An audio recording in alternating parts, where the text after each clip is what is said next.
Welcome to Everyday Black Men, a podcast for authentic black male thoughts. I am Riker, and while I'm not joined by R. Reed and Armstead, I wanted to bring you another episode of Riker's Corner to tide you over to the next full episode of the podcast. You can follow us on Twitter at EVYD Black Men, Instagram at Everyday Black Men, and Facebook on the Everyday Black Men Facebook page. Without any further ado, let's let the show begin.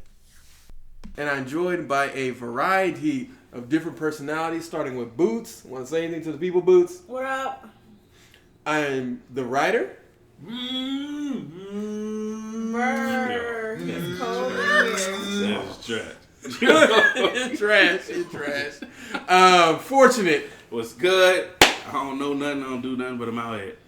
And of course, stylish. Hey, what's up, guys? I'm stylish. I'm here. We'll see what's gonna happen. We'll see. All right. You can follow us on Instagram at Everyday Black Men, Facebook at the Everyday Black Men page, and of course Twitter at EVYD Black Men. So we got a couple topics that we want to talk about. The first is going to be blacks on the rise. Black people, we not taking shit in 2018. Don't let these white folks fool you. Now, don't lose your job, but make your escape plan. You get off that corporate plantation, man. They definitely coming out there. They fucking you up. You're on that corporate plantation, man. But everything from Stacey Abrams, who won the Georgia gubernatorial primary, as well as we have other black people like, of course, Auntie Maxine, who ain't taking not a goddamn thing from white folks in that House of Representatives. Auntie Maxine, thank you very much. Thank you very much for keeping it good. Yeah, Maxine Waters. But also, we had the Waffle House protests, and I know that was probably not a big thing if you weren't in the A, but Waffle House headquarters in Atlanta, and as you've seen probably on all those videos, Waffle House been fucking up all over the place, from getting niggas arrested for wanting to dispute bills, to letting officers just choke niggas outside, to Waffle House employees calling the police on every black person. The police are not your fucking babysitter anytime that a black person acts outside of whatever it is. But black people, just like we overcame before, we shall overcome again. We're not taking shit from white folks. Call them out on their bullshit. Don't be sitting there letting them go, well, sometimes those black people... Shut the fuck up, all right? We ain't get no reparation. We ain't get no PTSD treatment. We ain't got a goddamn thing, Robert. So when I ask for your motherfucking racist-ass opinion, I will let you know. Probably hell will have frozen over and the world won't even be here anymore. But I'll let you know, Robert, when I decide that we're going to have your opinion. Now, Waffle House been fucking up.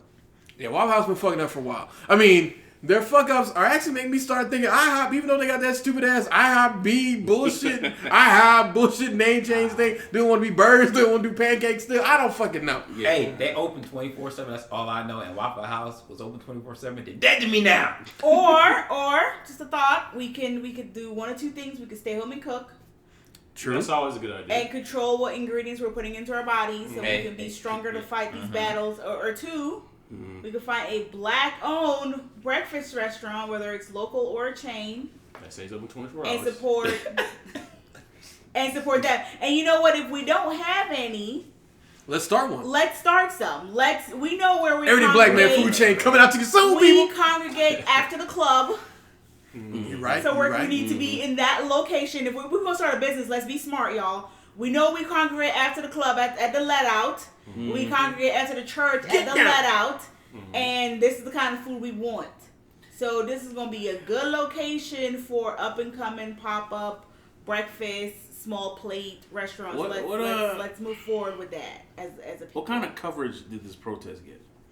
It got coverage in AJC and I think Fox 5 and a couple other ones covered the protest. It was a little brief as far as the coverage, but at the same time, part of that is because people don't want their poor little Waffle House. These niggas are just protesting in front of them and just trying to defile the nice white Waffle House.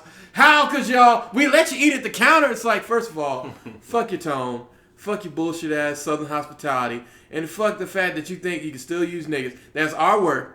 All right? You white people, you don't ever get it back. You don't ever get to say it. You don't ever get to think it. You don't ever, you know what you do in your house? I don't care. But the moment you step outside of that house, if I hear the word, I'm beating your face in with a brick. And that's just going to be how it is all 2018, bitches. I think Boots is right, man. Because I don't want to be that guy, but I'm starting to become that guy that says, yo, protesting, the fuck?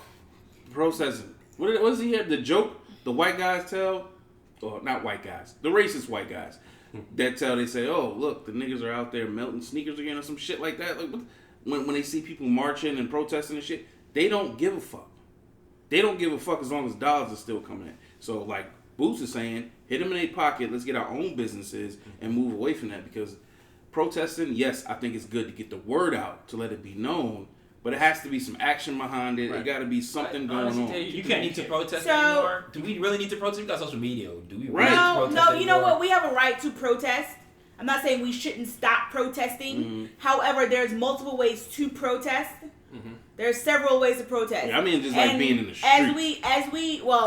No, we make inconvenience for people. But we don't have to just do that. Like, if you're going to go on the street, that's fine, go on the street. If you're going to go to Twitter, go to Twitter. But you have to realize what's going to hurt them, and hitting them in the pockets is going to hurt real hard. That's the best way. That's the best way. So to the question that Fortunate just asked, I just Googled Waffle House. The only article that came up regarding the protest is AJC. And then I Googled Waffle House protest. So it was covered by AJC.com and NBC 11, but it's like the local Atlanta channel, and then Fox 5 Atlanta specifically, because I don't think it was on Fox. What does the headline say? Broadline. Shit ain't on CNN.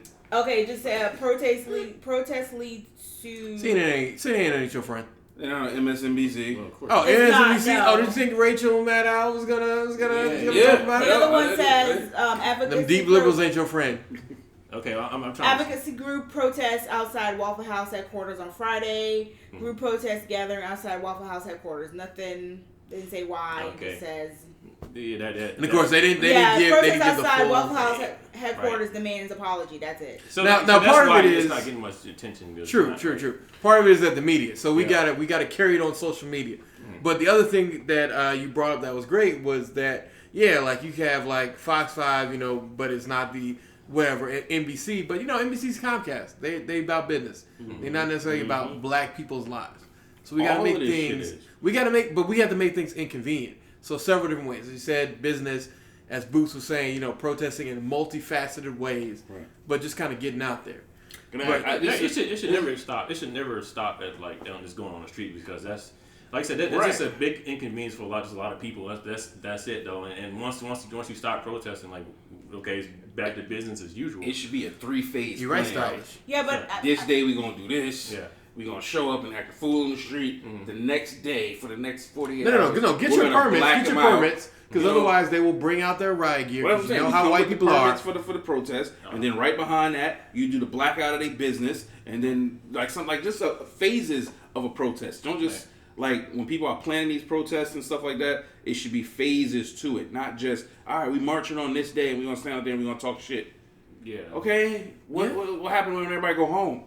No. What happens when it doesn't get picked up on all the news outlets that you wanted to get picked up on? Mm-hmm. What happens now? Nobody's talking about it no more. You coming back the next day? No. No. You're right. You're going to work. So and on your way to work, you gotta stop and get a waffle breakfast. You don't have to stop there. You don't have to lie, Craig. You don't have to. If we all just stop giving money to the hands of the white people who aren't supporting us, they'll start acting right real quick. Yeah, I was listening to an interview and someone, I don't remember what celebrity it was, but they were talking about racism in Hollywood, and it says there's racism, but there's one thing that's higher up than color. It's money. Mm-hmm. It's always higher up than color. Mm-hmm. So stop going there.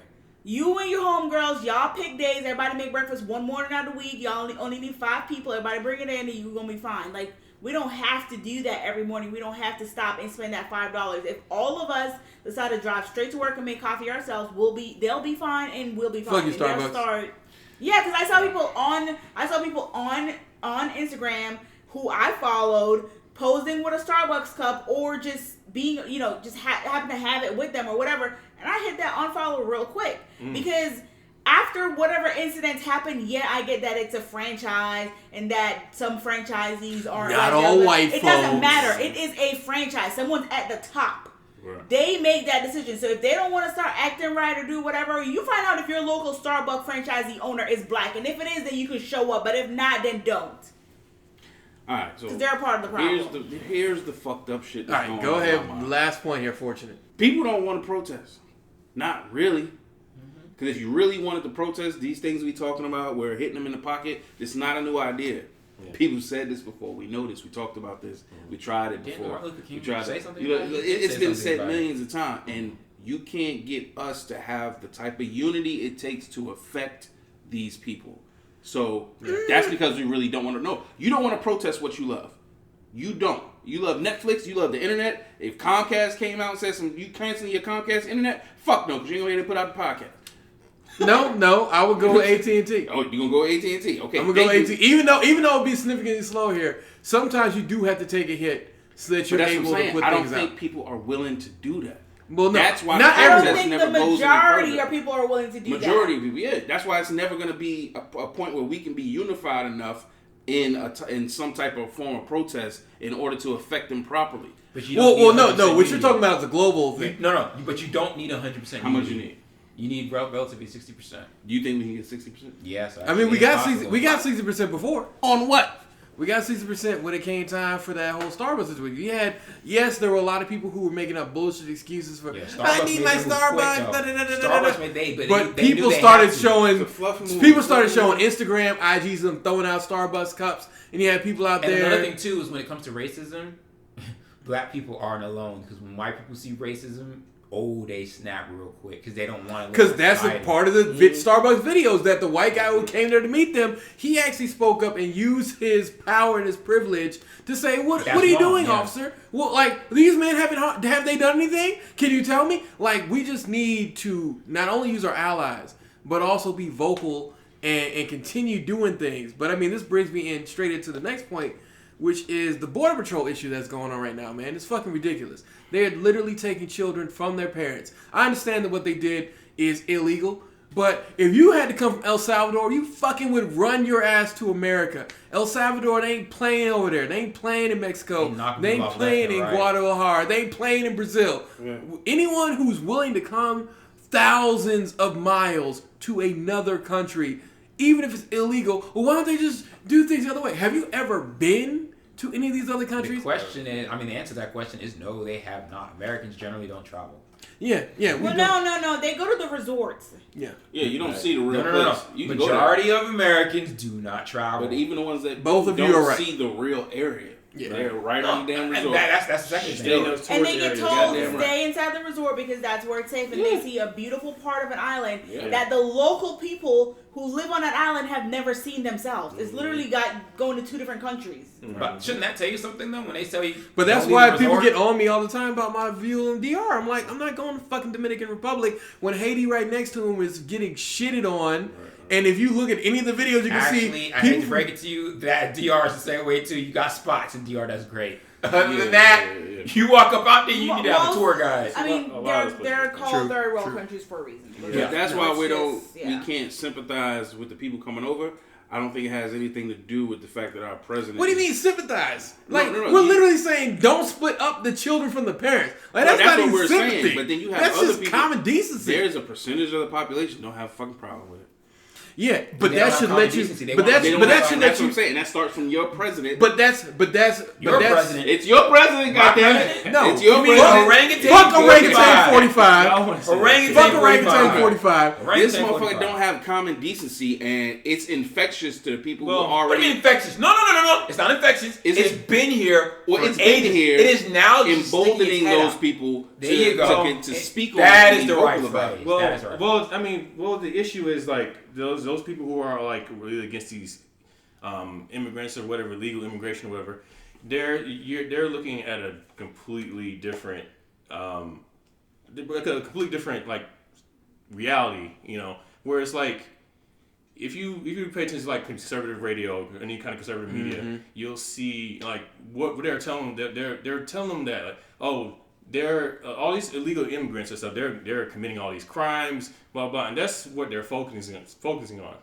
So that's they're not being told like, okay, well, you know, you're splitting up families. Don't see the other side of the spectrum, you know. Right. Well, So, the funny part is too those claims that the conservative media is making. Well, the one that you just talked about, with committing crimes. So it is not evidence based. You cannot pull up cop records. You cannot pull up FBI records. You cannot pull up CIA records saying all these people that came overseas, they're causing these crimes, and we have it labeled where all these crimes have been unsolved, or we link them to an immigrant that came across the border, the southern border. Right. They do not have the actual evidence, the numbers to support it. I mean, I see what you're saying though, but a lot of but narratives and stuff are powerful, even they're true or not though. So what you're seeing is a lot of people are they're scared. Like I wouldn't say like a lot of people they're just bitter. Like I hate Mexicans or whatever. They're just scared. Like we're protecting America from these criminals and stuff. That's what they're seeing. That's what they're saying. So right, but that's god damn, it's fucking kids. Yeah, that's the shit that make you want to punch people in the mouth. But you know like, what you're saying kids right there, like that. Yeah. No, but what you're saying is actually the problem is the lack of empathy toward another human being. That is the ultimate problem right there.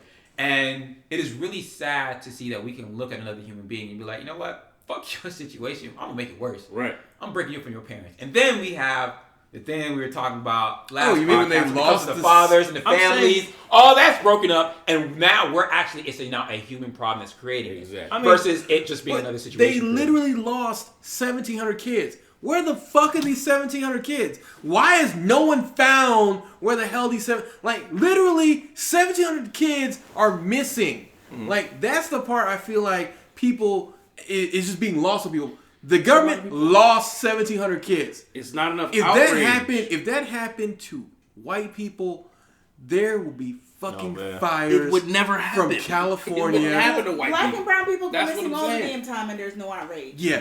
That touched on another thing. All those missing black girls in the Northeast. The girls in Chicago that go missing. Ain't got no money. Once people start getting killed in France and stuff, though, it's rich everybody. Whole no, rich white kids are the whole different story. Oh yeah, the white girl in France. Country flips over. That France bullshit. That was some bullshit. But it's not enough outrage. Like you can't. You're capitulating to the situation. No. Actually, if you're I don't think you're right on that one either. I think there is enough outrage, but the media is not covering it, and it is not spread enough. Okay, that could be true too. But that's a problem with the media. Why is the media not outraged? These are still people. The media is a people. You understand that? Like people who show up and talk on TV and make a decision on what to air and how to speak about it and shit like that, and have an influence on the programming to a certain extent. Of course, they still have people above that, but that's when you exert your influence in your organization to get shit done right. If you have serious outrage about what the fuck is going on, like this shit's sad. And as an everyday black man, every time I come here to talk with you, I try to remember I'm just a regular black dude. I'm just a regular dude living out here doing regular shit. And for the most part, I'm outraged, but am I outraged to the point to move? No, I scrolled on my timeline. I saw some pictures. I got pissed the fuck off. Yeah. And then I went to see my sister. Right. And gave my nephew a phone to move. I didn't do shit else. No, you did actually. No. When you acknowledge that something is wrong out there in the universe that is doing something. Now, is it enough to change the world and to get people to stop? No, more action is required. And that's what we need to do as a society. We need to do more. That's why we go out and if we see something wrong in our government, elect politicians to make sure that they do the right thing. But then we just elect them, we go back to our business. Like, no, we have to hold them accountable. And same thing when it comes to, we're seeing this atrocity happen with the border and, families being broken up. Things are actually being done. People are holding politicians to the fire. The Democrats are being held to the fire when it comes to DACA and when it comes to the other immigration issues. People are emailing the congressman and they're like, "Hey, fix this." And the Democrats, they're held to the fire, and that's why they keep fighting with the president and the Republicans. Now, the problem with that situation is that the Democrats don't have power right now, so they have very little something to do. But this, and the unfortunate thing is too, we also have to be patient. We have to be patient, unfortunately, and it really sucks that people are going to suffer in the meantime when we have to be patient. And we have to actually ultimately just understand, like, hey, our system is this fragile where things like this are allowed to happen. And we need to prepare ourselves for it happening, and we need to fight so that it doesn't happen again in our legislation and in our daily lives. But again, that's empathy, which we have a lack of in this country, and that needs to be fixed. I want to say one thing. Go ahead. This one thing, just it opens up a whole nother can of worms. But the people that work, the people that are physically separating, the people that are standing there physically separating the child from the parent, right? You're also a person. Mm-hmm. How do you live with yourself? That automatically makes me think about people in the military and the things that they have to do overseas and shit like that. And it's like, nobody pays attention to that shit. Postpartum, whatever you call that shit, when it comes to PTSD, depression. All that shit, That's when they come PTSD, back over here with all the things that they've been through, they've probably done this shit millions of times already overseas. But now that it's happening on our soil, as a everyday regular person, I'm starting to think there's been people willing to do this shit for years on top of years in different countries, over and over and over again, who don't give a fuck about other people. The same person that put a bullet in an Arabian kid's head overseas is probably the same person separating these kids at the border. Well, that's not entirely true. So one thing that Boots wanted to talk about briefly was just there's a great saga on Radiolab called the Border Saga. Wow. So it's taking, Border Trilogy. Well, it's the Border Trilogy, but it's basically about the border. Mm-hmm. But it's told from it's told kind of like from the perspective of people who were on both sides. You had people who were Mexicans who then suddenly became American one day, and other people who had like other things coming up, and some were like why certain people in the Border Patrol were a fan of the whole wall thing and building the wall and whatever. It just goes over like a lot of different topics from a lot of different angles. Mm-hmm. If you haven't gotten a chance to listen to it, you probably should listen to it if you want to know a little bit more about people's attitudes on it. But what you're saying to... Yeah, it's a podcast. It's a trilogy. Okay. But Radiolab is the podcast. Oh, okay. Gotcha. Yeah, Radiolab is a podcast, but it's a Border trilogy. Mm. So one of the things that kind of came out of that, that goes back towards your point, is like these people who are asking for this, they're not monsters. Yeah. But if you see people coming across the border who do shoot up shit or who kill your cat or whatever, it only has to happen several times before you're just like, fuck you, fuck everybody who's coming across the border. I don't know who's a good, I don't know who's a bad. I just want to shoot people and let God sort them out. Like, it only happens so many times. And it's not everyone. Yeah. But when you have people coming across who have guns and might be injuring you or your family, you're going to look at things totally different. But at the same time, getting to the point that you were actually saying, the reverse is equally as true, if not more pressing, in that when people were seeing the Nazis putting people in these death camps, and you're thinking, how could these people do it? There was a photo that came out on Reddit not too long ago where they showed the Nazis and like they had little retreats from like, oh, being a Nazi is hard. Come over here. We've got these little comfort women kind of situations, and they're all smiling and whatnot. And it's like you're literally like a mile from Auschwitz over here living it up, living a great life. Yet in your day to day, you kill people. But this is how it happens. That level of empathy, like. I would have to quit if I had to be like, all right, I'm going to break up these families and I'm going to throw these kids into this camp. Like, that's just not something that I can do. So the people who are working these jobs, these are not high paying people. And so if you were able to get a government paying job where you have, a decent healthcare, some benefits, possibly some pension. I work for the government. We have some people who they're at that 28-year mark and they have 2 more years in order to get their full pension. If you're a person in that position where you can retire and get your full pension when we know Social Security probably won't be around for that much longer, you don't have that much money in your retirement account. You're not in a place to quit and say, F yourself, F your family, I'm going to walk away from this job because I don't believe what I'm doing is morally correct when you're in that position. These aren't people who are making $50,000, $60,000 a year. These are people who are making somewhere between, they're probably making about $40,000 to $50,000 a year in California. Oh, yeah, you're true. Okay? So if you have to go to work and do something that's not so nice, but technically you're within the law, yes. At one point, slavery was legal. Right? I'm not saying what's legal is right, but you're within the law, you're doing what's right. I will say this also as someone who personally is an immigrant. Every 90% of immigrants, people migrating to the U.S. legally, there is separation of parent and child. The parent is always allowed to go first.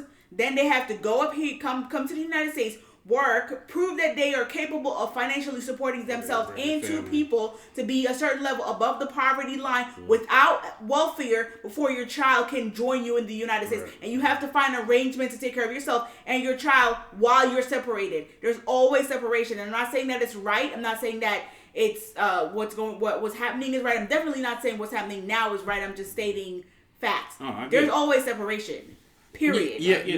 But the barbaric nature. This is barbaric, and I don't understand why you can't detain the parent and the child and keep them together. If they're doing something, they can. But the thing is, that's what I said. I can't understand. I don't understand why they cannot. No. So the reason that this has happened is because this is Orangutan 45 strategy. So Orangutan 45, I don't know if y'all read about it, but the reason he's doing it is because he's not prosecuting these people as a local issue. He's not prosecuting everything as criminal issues. So in criminal cases, we do separate families. Right. Because if you're convicted of manslaughter and you got your whole family with you, we are going to separate you from your family regardless, because you're not a natural citizen here. You don't have the sort of things going on. But his goal in his scenario, and I'll let you talk in just a second, Stylish, is that by doing this, he's hoping to force the Democrats to give him everything else he wants on the list. Because he's like, as long as you keep this going on, I will continue to fuck these people over. But this is essentially the abusive household stepfather saying, I don't want to beat the kids. If you would just shut the fuck up and cook me dinner, I would have to beat them. Aren't you tired of me beating them? It's like, no, this is completely ass backwards. You're justifying cruelty because you want to have a bargaining chip that you can use to get everything that you want, which is everything democracy is supposed to stand against. But Stylish, you had something that you wanted to say. Well, again, the only thing I was going to say is like, they've just been pushing that whole immigration is criminals, violent criminals, mean people that needs to get out of the country thing though.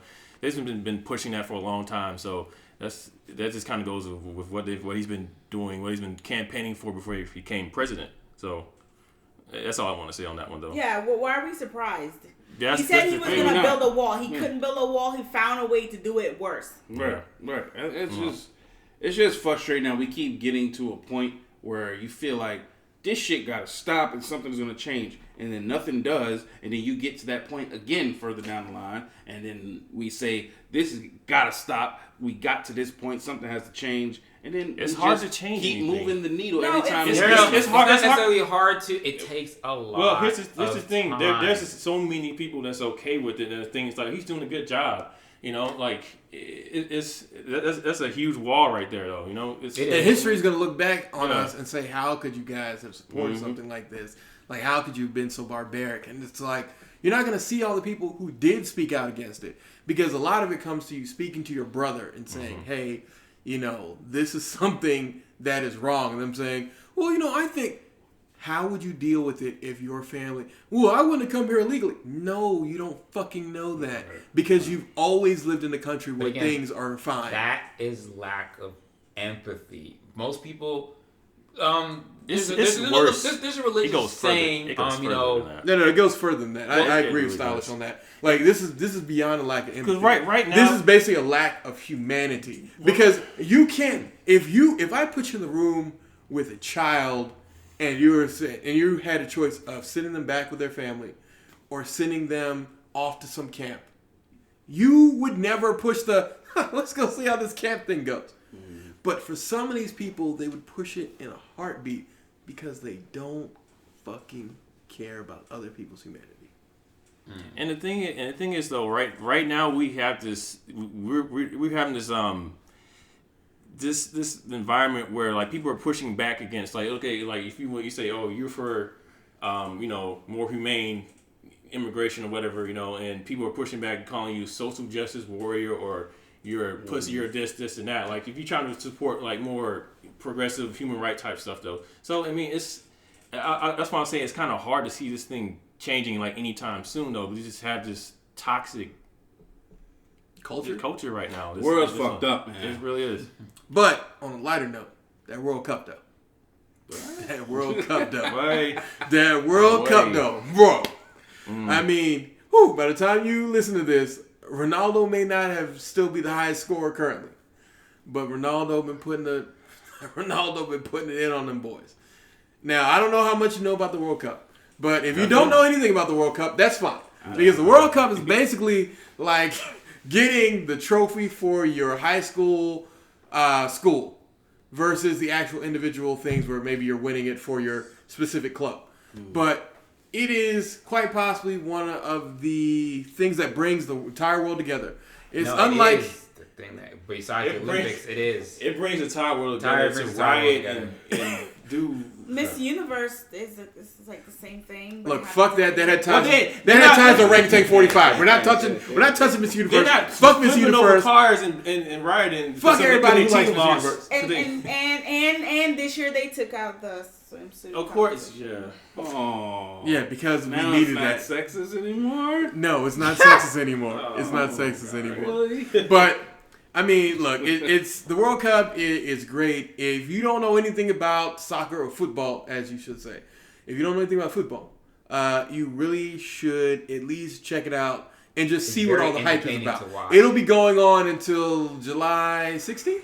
I'm not lying. I saw a dude jump like 4 to 5 feet in the air and pinpoint meet a soccer ball that was kicked from halfway on the other side of the field with his head. I was like, damn. Yes. And it's kind of impressive. It's kind of impressive. I didn't even think. And they run up and down that field. Yeah, if you no watch breaks. it, you'll see something that be like, damn, can I do that? I feel like that's for most sports though, because like I don't pay attention to like basketball and football that much though. But once you get down like to like the finals and stuff though, they have real timeouts though. Yeah. In football, there's no timeouts. It's either you run that field or you don't. And also, before you say it, Ryder, shout out to the refs. Because you already knew I was gonna say something. Nobody has any idea how hard it is to ref that kind of shit. No, yeah, if you make a call and they be like, they don't agree with it. Oh, you see everybody jumping up and down, and all these ones trying to kill you. Especially if you have to do a red. If you have to do a red card on somebody, they're like, you better make sure that's a red card. Exactly. They can't touch you though, right? Huh? They can't touch you. Yes, no, they will. But kill a ref. They're not supposed to. But they're not supposed to, but they can. They get death threats, dude. They will kill a ref. Death threats. I was saying like this. Come on, World Cup thing ain't no joke. People are they're really passionate about that. They'll murder them refs. Like I said, they start flipping over cars and stuff to destroy a whole town. And they think that the ref costing the game. Oh, it's a wrap. It's a wrap. You know the refs have security guards. Like they're watched. That's how much these people love their sport. They are passionate about that. They will kill a man because they think that you made a call that was whatever. I mean, yes, the NBA has some calls where you're just like, that's some bullshit. Yeah. But you ain't never been like, that's some bullshit. And I'm gonna murder you. I'm gonna track you down, cross the globe. Wait till the game's over. And you're like, damn. Dude, okay, let me put it to you this way. Referees, that's this FIFA level that we were just talking about right now. I'm gonna take it out of FIFA level just for a second, because we're on FIFA, I'm gonna take it out just for a second. I'm gonna come to the local level. When you have like high school championships, right? And the ref makes a call, and one of the teams think that it was against them, right? What do the parents do afterwards? Parents go fucking crazy. Bark, trying to threaten the players. Threaten the refs. The refs have to have security. Okay? The refs at a high school soccer game have to have security to walk to their cars afterwards. You got okay? Should refs okay? You got security? Yes. Not outing anyone as a ref. But we may or may not have a ref here who has had to go through security. Should a ref be able to grab Thule, pack Thule in the bag? I feel like everybody be able to grab the Thule. I mean, I'm pro Thule for everybody. It's in a First Amendment, Second Amendment. Second Amendment right. Second Amendment right. You should be able to. It shouldn't be no problem. It should be a part of the job description. People take sports way too serious. I'm one of them. So I know. He said, look, that parent that yelled at you that one night, that was me. I wouldn't jump on you, but I'm saying I know some people. He got some strong words for you. He got some strong words for you. He ain't gonna hit you, but his words gonna hit you. Recommend that. That's why you have security guards and you have police officers. Generally in FIFA, that's the police. They have actually police doing that. Yeah, but literally undercover police officers following these men around. Yeah, so because you can't even get a bite after the game and you change clothes. They know what you look. Once they identified this, Let me put it this way: them refs at FIFA, they treat it really well. They have their own condos that they stay in. Like literally, they have their own facilities that they stay in when they rep the World Cup. They have their own spot. So it's just great. You know, it's all for a great experience. You know, it's just you either gotta nicer. You either gotta love that job or just really love the money for it. Though. No, it is not. Oh, you not love the job. No. You love that job. The money, it's okay. You can kind of live off it. You might make six figures, but when you think about how much money.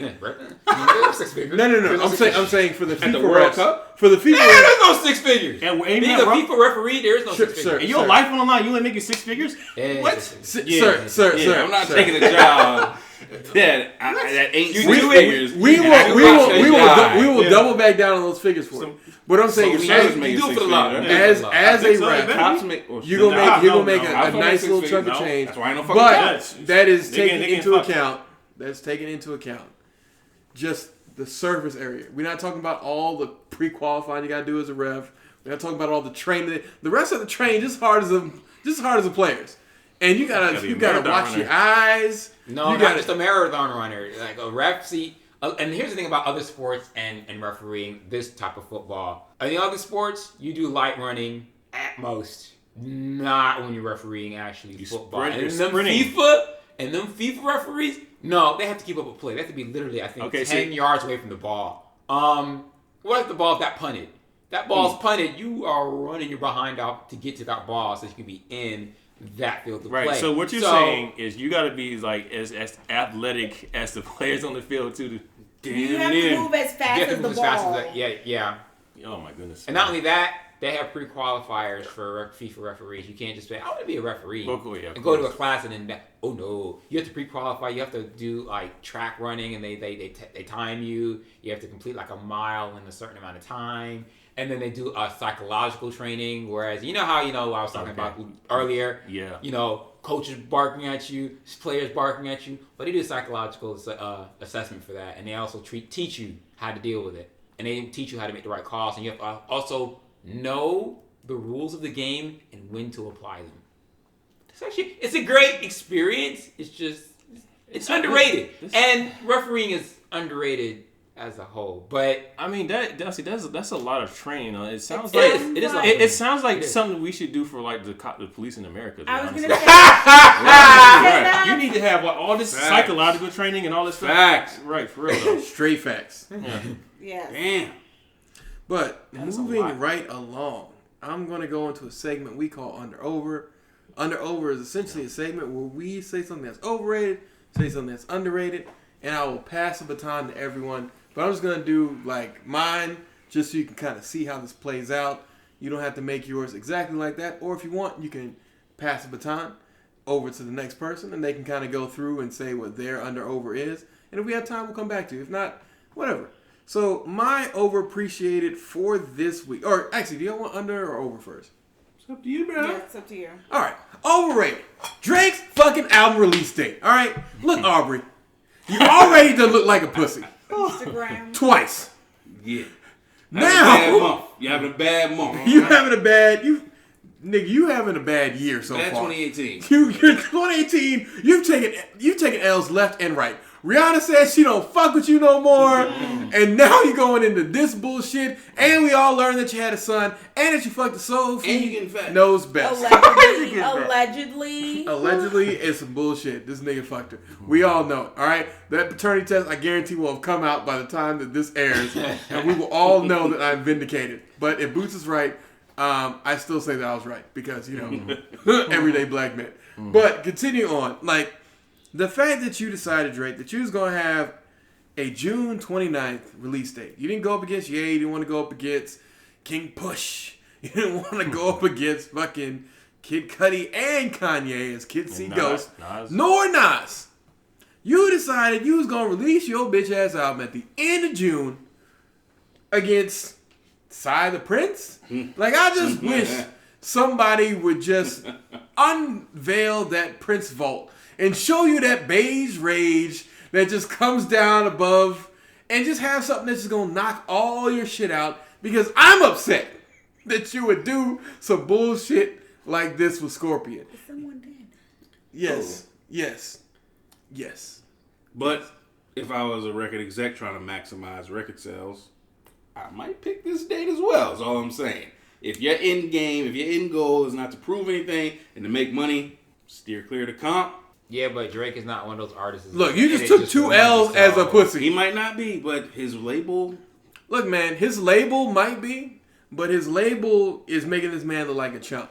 And unfortunately, man, hip-hop's about the street. He look like a punk. And he look like a big punk. The streets, they might fuck with this album, they might not. I mean, we'll have to wait till the 29th for us to they're going to listen to it. Everybody going to be combing it to try to see if he got a sneak push this. No, we already know he's got a toned down version of Push This. Like, it's already confirmed at this point.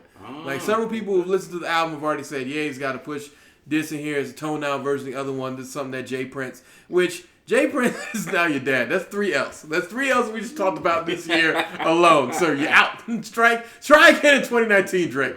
But, I mean, you can't let some other man tell you. Like, as we said last time, unfortunate, you gotta sometimes do something as an artist. As a band. Damned everything. As a man, you gotta sometimes just go with it and just call it is what it is. But while that was my overrated, my underrated, I'm taking this back, is 90s rock, man. I feel like we didn't fucking really appreciate what the fuck we had when we had Nirvana, Smells Like Teen Spirit, and we had Killing in the Name, and we had just all the wonderful songs from Creep to fucking Say It Ain't So, whoa, whoa. I mean, it was such a great fucking time for rock and roll. And this is not to say that I'm disrespecting like the 70s or the 80s or the 50s or the 60s that kind of built the bridge that were going on. You mean Chuck Berry killing it in the 40s? Like, 90s rock, it's just something, you can go back to those songs from Under the Bridge. Like, I mean, Red Hot Chili Peppers blowing up. You had fucking Santeria. I Ain't Got No Crystal Ball. I mean, it was just 11, buddy. It was just really. No, that's not 2 L's. No, that's Sublime. Fuck you. Okay, we're both wrong. So you're not saying it was better than 80s rock. You're just saying there's something so special more about appreciated. it. We did not appreciate it, and then we had the 2000s, and it's just like revenge, death metal, the re-grunge. Give it away now. Like, there was just song after song. It was hit after hit after hit. And yes, I understand that. I mean, we even had the Foo Fighters. Like, in one of the decade, has someone died in a band, and then the rest of the band gets together and it's like, fuck it, let's make another band. And then they just as successful as the band that they just left. Like, literally, the 90s was great. Like, Foo Fighters, if you didn't know who I was talking about. Yeah, we know, yeah. Okay, I was making sure. I mean, some of these kids, depending on who's listening to it, they may not know that the Foo Fighters were redone I don't know who from fucking Nirvana. But yeah, that's how it is. I was listening to hip hop. I really have no idea. Yeah, me too. Of any of these rock people you're talking about. Okay, not even like Linkin Park or something. Like you have to sing me the whole song for me to know some of these rock songs, because there were some cool ones. I'm not against it at all. It's just not what I go after. So I feel like if I played some of these songs, I know that song, and that was the shit. It's yeah, a good you probably song. would. Yeah, you probably I feel like if I played Blink 182, What's My Age Again, you would fucking know it. And you'd be like, oh, that's that song. Like, I feel like a lot of this stuff is just like you listen to it and you're like, yeah, I fucking did like that song. I don't know the names of the songs or the groups. Yeah. But when it hits. Yeah, some stuff is iconic. You once you hear it, it's like, oh yeah, I used to jam to this. You know, yeah, definitely. So I mean, if you're saying all of those songs I like are in the 90s rock, I'm with you, bro. Yeah, 90s rock. I mean, you could literally just keep playing it. Yeah, Hoopa Stank. It was a funny name. It is though. Like but you probably heard one of the songs. You know, it was like it was hot, and you just don't know the name. So yeah, exactly. But it was just such a time that we did not appreciate, and that's kind of the sad thing is because nowadays you look at rock and you're just like, is this gonna be another Creed? Is this gonna be another Creed? What's wrong with Creed? Look, Creed is the most generic bullshit ass band that is also very, very successful that there ever has been. Nickelback, but Nickelback, what's wrong with Nickelback? No, Nickelback is awesome. I'm sorry, no. Yo, hold on, these are the people that Nickelback. I do We don't know. even fucking mention Nickelback. What's wrong with Nickelback? We don't mention Nickelback. Creed, at least we will mention. We will at least mention Creed. Look. Okay.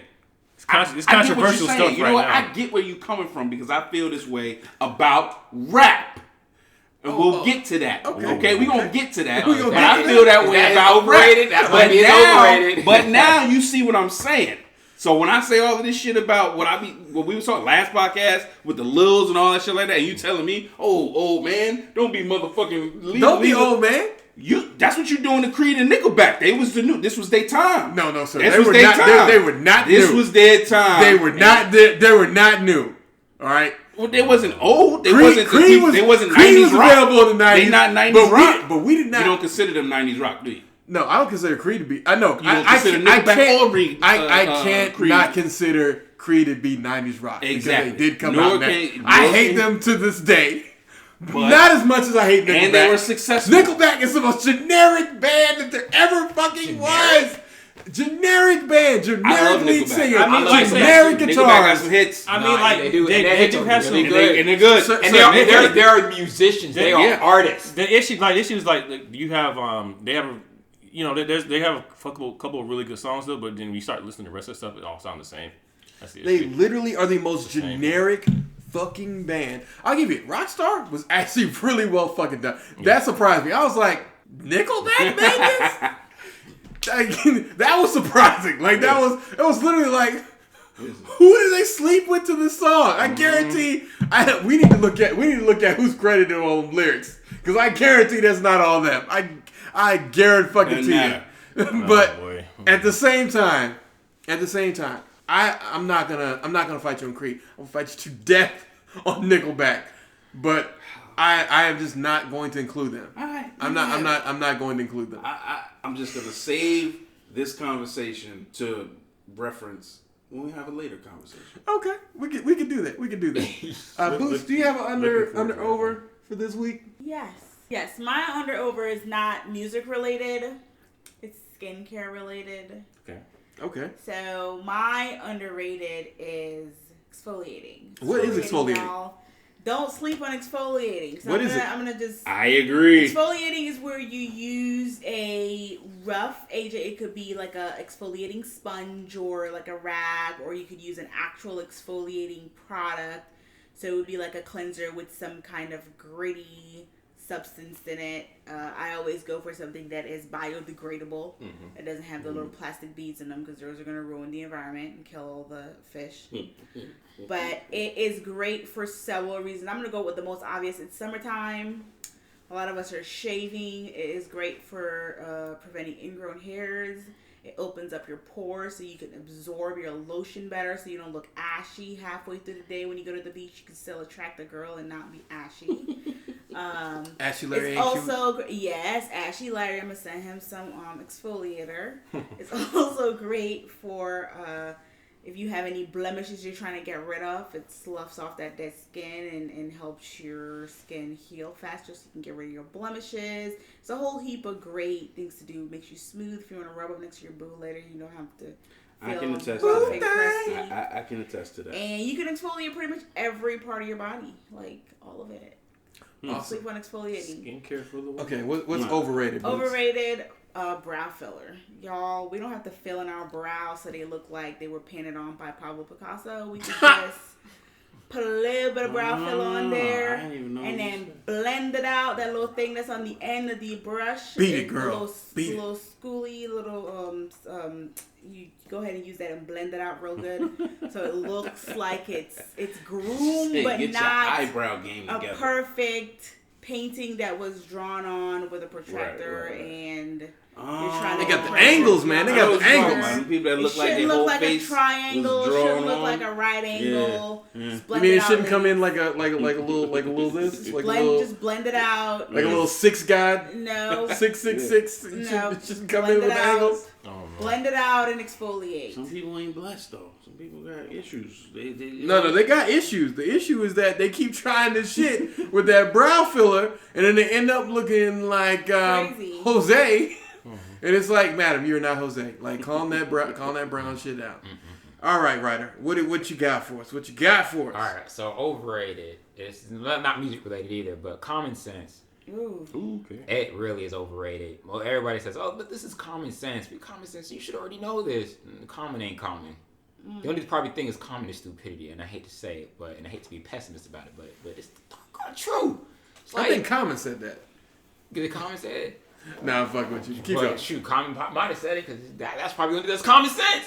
You think the common sense is overrated, or the idea that everyone has it is overrated? The idea that everyone has qualifying is because actual common sense it does ring true. Like gravity, you would say appears common sense. You're being kept on the earth for a reason. Yeah, right. Most people no. Start that flat Earth bullshit. Blah blah blah. You believe in it? Start that flat Earth bullshit. But the idea of common sense is overrated. Because if we had common sense, we wouldn't have a lot of these problems we're having today with people being empathetic toward others and be like, you know what, you see this problem, I'm just gonna leave you there because I don't feel like dealing with you. It's like, no, you be like, nah, let me help you out because I want to be in a situation, and I want somebody else to help me out in a situation.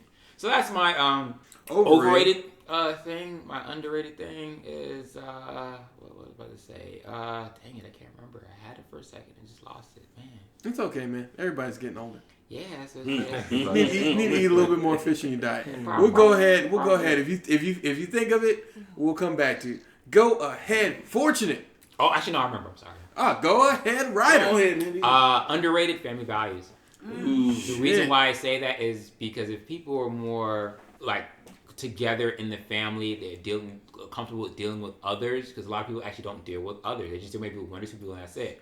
But when you have a family, cousins, uncles, aunts that are like around the world, you know how to deal with other people. You tend to deal with other people that aren't your family more respectably and more decently, and you actually treat yourself decently, and you learn more about yourself, and you learn where you want to go, and you grow as a person.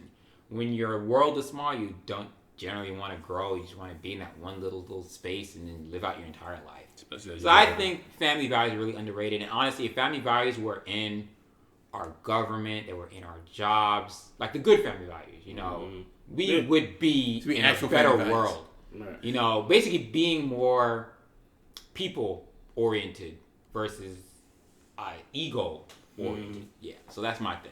That's definitely one of the big ones. I try to teach that to my kids myself and get them to just understand how to intermingle with each other and treat each other with a certain level of care and respect. So when you go out, you can do the same. But you know what's funny about that? I don't want to switch the conversation, but a lot of times, those same kids who act like assholes in the house and don't understand family values or how to treat each other, they treat the people outside and friends better than they do their family. That is messed up, though. Where'd that come from? Yeah, where'd that come from? You got respect for your friend. You're quick to have an understanding with your friend and talk it out when an issue happened. But if your brother did something, you punch him in his mouth. Because some people listen and they know better. They know better, but they don't always do better. That could be true too. I think it's a punk situation. Also, could be a punk. You comfortable with this one, or you see him every day, and you willing to put hands on him, and they close to you as far as like brothers are concerned.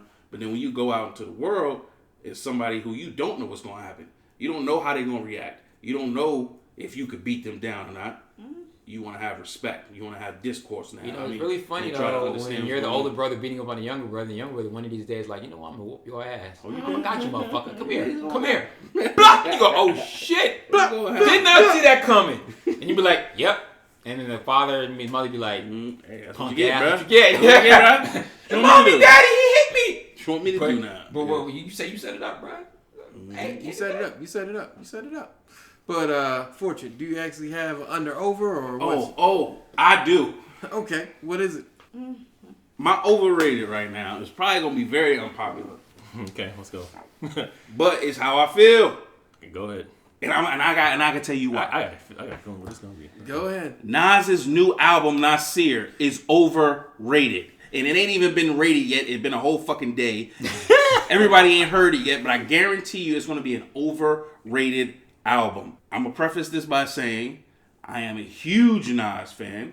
The album is actually pretty decent. He has maybe one almost great song on there. Ooh. He has 2 good songs. It's only 7 tracks. Mm-hmm. So you got 1 great song, 2 good songs, 2 decent songs, and 1 song that I could take or leave.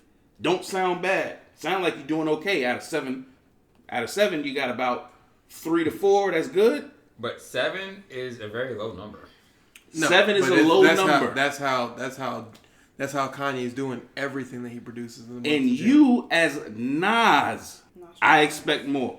You know why? Because you decided to go with the 7. If I'm getting 7, you need to hit out of the ballpark. You gotta hit. You gotta be out the ballpark. Single you gotta have 6 out of 7. And where's that ball, 5 out of 7. Where's that music ball you gotta pull from? Right. Where that music? You ball gotta from? have at least 5 out of 7. Been MIA for a minute. And you've been gone. Yeah, this is the first thing I'm hearing from you. So you gotta have 5 out of 7 that are immaculate, that immediately make me 5 move. out of 7. 5 out of 7 bangers. You were right. I think when you first said it, 7 out of 7. I would go 7 out of 7. 6 out of 7 I take. 5 out of 7, I'm still giving you the benefit of the doubt because you made Illmatic and it was written. But less than 5 out of 7 that's out of the park is subpar to me. So regardless of how many decent songs he has on here, he ain't got 5 out of 7 that's out the park. He don't got 5 out of 7 that come on and automatically make me move. He don't got 5 out of 7 that come on and I'm like, yo, this is lyrical genius at its finest. He don't got 5 out of 7 that say this is the type of creativity of what's the song called? I Gave You Power, or fucking Rewind, or goddamn One Mic. Like, no. I expect more from you, Nas. And if anybody's gonna come out here and say, yo, this Nas over this Kanye production is amazing. No, it's not. It's okay. And that's terrible for Nas' standards. That's my overrated. 120,000% disagree with your bullshit. No. I had to let you get it out. Yeah, I had to let you finish getting it all out. I appreciate that. But I was waiting for you to come up with this bullshit. Mm-hmm. I feel like the album flows extremely well. I feel like Nas plus Kanye, we would have never have heard that shit 10 years ago. You know, I probably was decent. That you think it was decent. Kanye's on some other top of meds, bro. That's probably what it was. He didn't take the right meds. Bro, Sir. It's albums even Nas's rhymes. Albums it's not just the beats, it's his rhymes too. Yeah. They subpar, they okay. Sir, I feel like his album and his stuff were actually pretty damn good. I respectfully disagree with everything that you're stating. I feel like from the starter intro track on the way through to the next track was straight heat. Third track, I'll give you. Great beat, not as great rhymes. Fourth track, I thought he came pretty well. Fifth track, everything much my favorite. Everything is a great one. Everything is my favorite. Adam and Eve is like my second fucking favorite. Right. And then the outro one, I'll give that a toss-up. Mm-hmm. I feel like he's got at least 4. And again, great out of the park ones? 4 great songs as far as I'm here. Okay, so these great songs, can you hear all of them playing on the radio? Sir, are we gonna say people who are on the radio are the only types of people that sell? Name me 4 tracks from 444 that you're gonna hear on the radio that are not the story of OJ. More than 4. Why is it not the story? That's one of the tracks. No. That's not the story of OJ. Go. Name. I don't remember the tracks. Exactly. You don't remember that shit because it wasn't fucking memorable. It wasn't. That's the problem. The story of 444 wasn't memorable. The problem of 444. No, 444 had a lot of radio tracks, and I know this because I listen to radio and. No. I'm not saying that. I'm not saying the shit did not play in Brooklyn. How we start talking about 444? I'm talking about Nasir. No. But what I'm comparing is someone that you love with every beat of your body, which is 444. 444 didn't even include the story of OJ as a fucking single. Okay. So the song that did not come out as a single is the song that is more popular than the actual singles from the album. Because it had a video. No. It had nothing to do with the video. It had to do with the fact that they previewed the story of OJ thinking this will get people a little interested. Instead, the opposite happened, which is that people were really fucking interested. And they probably were like, fuck, because they did not anticipate this. You know the song they wanted to be the song that you think about the same way? What? That would be 444. Why? Because 444 is a track where Jay-Z talks about all the things that you want. Yeah, everything about. Also, Bam was supposed to be a fucking single. No one fucking cares about that. Now, I will tell them. Who is no one? Well, I was going to retract the whole single thing in the radio because I do understand we're in a different era and people don't do that. So I'm talking about streams. I'm talking about the number of streams. No, streams. Which are going to be the 4 most highly streamed songs off of this album. I mean, we can look at the Spotify for it. But The story of OJ is gonna be number one, and we all know that was not a single because that's not what they charted as a single. Now, Family Feud is gonna be in there, but the Family Feud I feel like earns that spot because it was a great breakdown of how no one wins when the Family Feud. It was I feel like I'm talking to Sarah Huckabee Sanders right now. How did the conversation move from Nas's album being subpar for Nas? Because, sir, 444. You brought up singles. Sorry, Boots, to cut you off. You did bring up singles. Oh, you said, yeah, exactly. About songs he liked. Right. I think what he was saying is not that the album is terrible. He's saying that for what it is overrated. For what the expectation is, for the type of artist for the caliber of artist that Nas is, it is overrated. I think that's the point he's trying to make. That's what I'm saying. And your combatants is 444 that is not overrated. No, I'm saying 444 was overrated. We're not making but a that's comparison. I'm comparing it to Nas. He's just saying that album is overrated based on the quality of work that Nas can put out. I feel like for what Nas put out, it was a great album. And I'm not about to sit here and let you demonize this man. I'm not demonizing him. I like it to a certain extent.